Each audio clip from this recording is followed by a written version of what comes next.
All right, guys, this is the third and final installment for today so that I do not fall over, because even though I'm having very small amounts of tequila, three in a row is, well, it's a bit much. I'm running all the piñas of Mexico through my liver there. So today I've got El Tequileno Blanco. This, I would say, is actually one of my more favorites at the moment. I have a fondness for this that reminds me of the Suerte, and I'll talk about some of the reasons why as we do the tasting and profile. Uh, it's a very unassuming bottle, just got a plastic cap. Doesn't feel like it's trying to show off anything like that from the bottle itself. When I looked up information on El Tequileno's website, I thought it was interesting that the Blanco was not listed. They have a lot of other tequilas, and they show the Reposado, the Cristalino, the Platinum, the Reposado, the Añejo, and then like a Reposado Rare. They don't even have the Blanco listed. I'm really wondering about these other, the Reposado Rare and some of this other stuff, wondering what's going on there. But you're always trying to find out more about, their story, their process. I love that there's a little bit of some video content that gives you an idea of what the land looks like and the agave from where the tequila is from. For me, as an American who's not in Mexico, it's really nice to see this so I can get an idea of where it comes from. Gives some basic history there.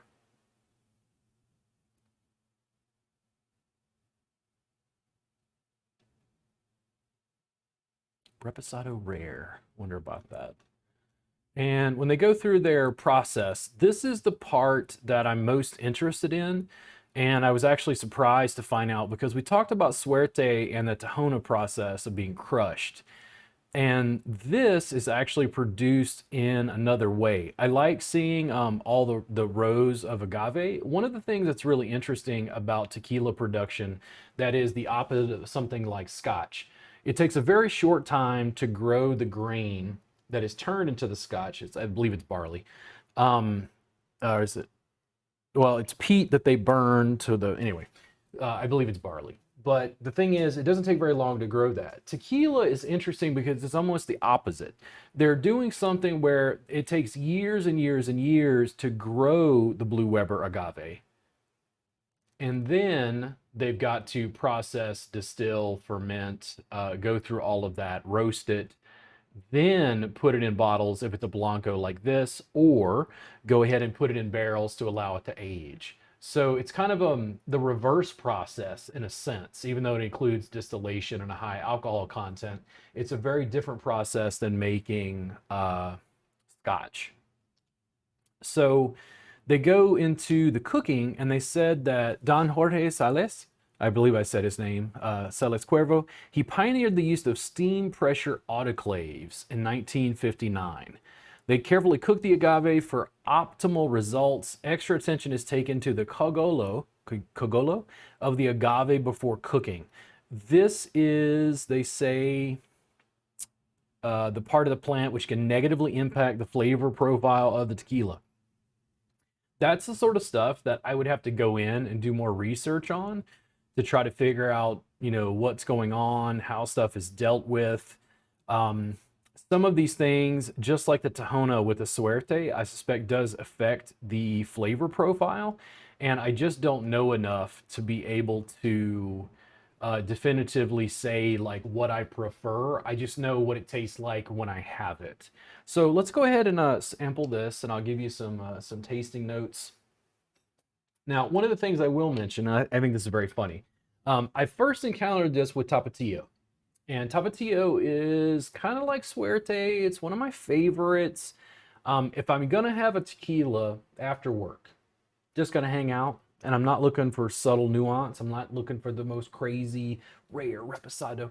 Tapatio is great. It was the first time I ever encountered something I find really interesting, which is this little plastic cap.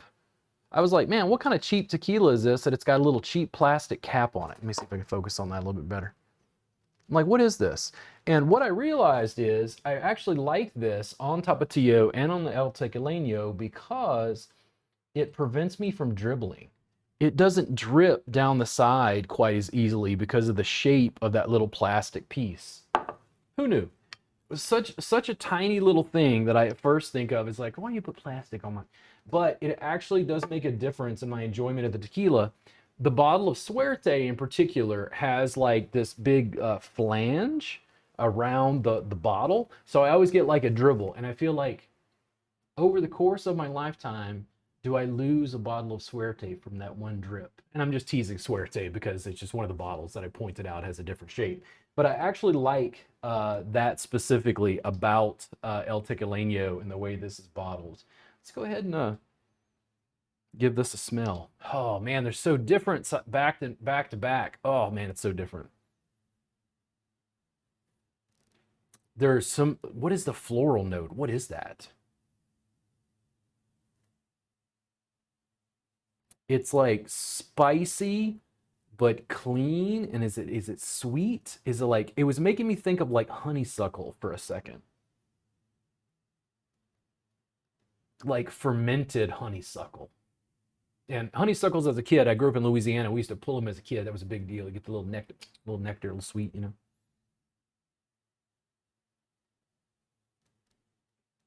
I can taste the roasted agave. It's like when I'm watching the video, and this is what I mean about evocative when it comes to filmmaking. Also take note of this when it comes to video production and marketing and sales.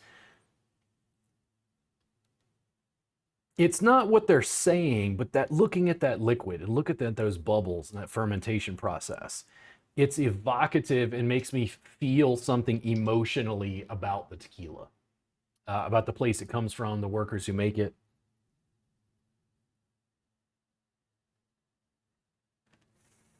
Yeah, like fermented honeysuckle. That's the only thing I can come up with for like the flavor profile on my palate, on my nose when I'm smelling that. It's got these crazy floral notes that I didn't pick up from the Suerte. The Suerte is more medicinal. The Ocho was more like maybe crisp and clean. The nose on this has some floral notes that I've not picked up from the other two.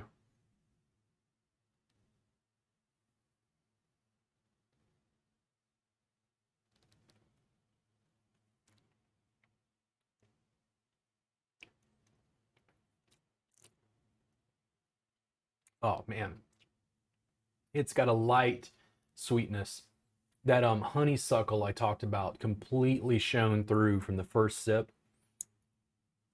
After the sweetness dissipates, I get the cooked agave and that almost a little bit of bitter towards the back of my tongue. It dissipates. And I wonder if in this case, is it the autoclave? Is it the cooking process? Let's go look at that again because they said, what did they call it in their process? Steam pressure autoclaves. Now, why a steam pressure autoclave?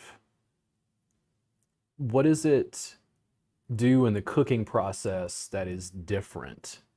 And again, that's why we got to do research and figure out what's going on because there's different methods and preparations. One of the things I found out as I've been doing more research on tequilas is there are actually some people, tequila by law can only be made from blue Weber agave. But they're also doing enough to control how the tequila is made that some people are actually moving away. They'll call it an agave spirit, and they're actually moving away from calling it tequila because they actually want to bring nuance to what they're doing and produce a slightly different product. I'm all in favor of that. I don't really care. I just want something tasty. It's floral. It's got a minerality to it. It's sweeter on my nose. That was the honeysuckle I was picking up, and it does go through in the flavor profile on my tongue.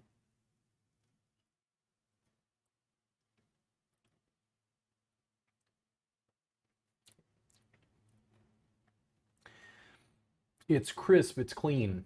I said that Suerte would be what I drank with my buddies. I think Tapatio is the same. The Tapatio to me has a little fiery kind of spiciness to it I like. If I'm going to drink with my buddies, Suerte or Tapatio. If I was hanging out with a lady friend, I might go with the Ocho. And honestly, I think this El Tequileno, in my experience so far, I think if I was going to choose to drink with a lady friend and I wanted something that had a little more sweetness, a lot of women don't tend to like bitter in their drinks. This is an excellent bottle of sipping tequila. I really cannot recommend this enough. The flavor profile is different, and I can't exactly place where that's coming from. If it comes from that steam pressure autoclave they're talking about, I'm going to have to do more research on that. It's got a floral honeysuckle sort of fragrant. Um, I'm trying to figure out if it's like a fruit. Would I compare it to a fruit that I've smelled? And it's like maybe pear, maybe. But then it's making me think, is it like prickly pear? Now smelling it.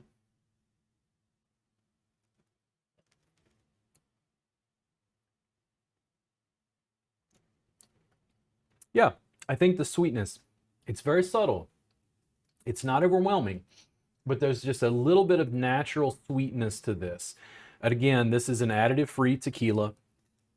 Let me pull it up here on El Tequileno, or I should say on Tequila Matchmaker. Let's see if I can pull that up. There we go. And this is in Jalisco as well, Los Altos, Weber Tequila. This, they said it's an autoclave high pressure, which on the website they talked about it as being steam pressure autoclave. So I'm not exactly sure. The extraction method is through a roller mill. No additives. It is distilled in a copper pot.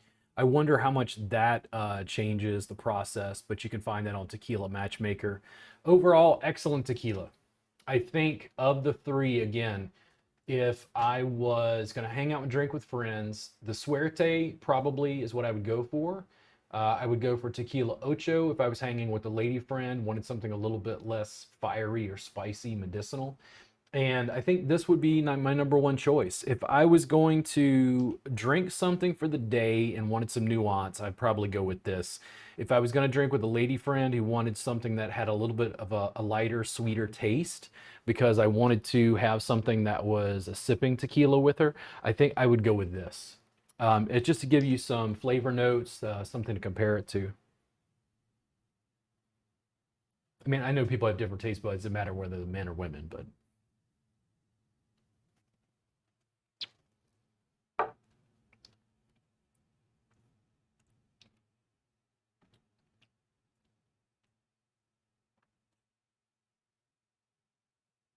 just flavor bomb.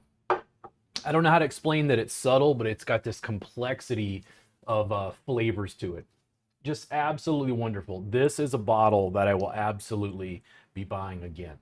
In fact, I'm probably gonna have to try the Reposado or the Reposado Rare, move into some of those and see how they are. There's probably more nuance and flavor profiles in those as well. You guys enjoy. I'll see you again soon, and thank you so much to the producers of El Tequileno. Really respect you. Gracias. And I'll see you again soon on Salud.